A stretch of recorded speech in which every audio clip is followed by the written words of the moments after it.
മാന്തൽ fry ചെയ്യാനിട്ട് ചൂര കഷ്ണമാണ്. ഉണ്ണിമേരി, അയില, 4 variety ഫിഷുകളാണ്. മീൻ തിരിച്ചിട്ട് തുടങ്ങിയേ.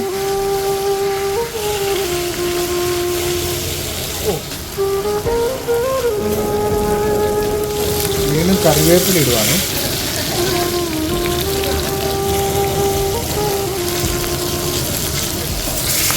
ഓരോ ഫിഷ് ഫ്രൈ റെഡി ആയിരുന്നു. അടുത്ത ഫിഷ് ഫ്രൈ റെഡിയാകാൻ വേണ്ടി തവയെ കയറ്റുന്നു. മാന്തൽ ഫ്രൈ പോരട്ടെ. മൊട്ട മാന്തളാണ്. ഇതാണ് മാന്തൽ. മാന്തലിന് പിന്നെ വലിയ മാംസമൊന്നും ഇല്ലല്ലോ, കാണുമ്പം വലിയ മീൻ. വറുത്തെടുക്കാൻ പറ്റുന്ന മീനാണ്. എന്തോ മസാല ഇത്, എന്താണ് ഒരു ചേർക്കുന്നതിന് അതിൽ രുചി കൂടുന്നത്?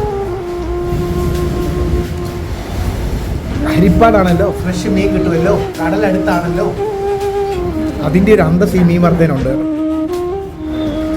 കഴിക്കുന്നതൊക്കെ ഗംഭീരം, എല്ലാം ഗംഭീരമായിട്ടാണ്. ഗംഭീരമായില്ല കേട്ടോ.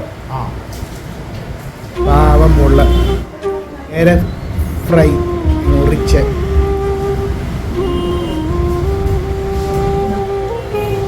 മീനിൻ്റെ ടേസ്റ്റ് നന്നായിട്ട് കിട്ടുന്നുണ്ട് കേട്ടോ. ചോറ് ഫിനിഷ് ആക്കിയാണ്. ഹരിപ്പാട് RK ജംഗ്ഷന് NH-ന്റെ സൈഡിൽ തന്നെയാണ്.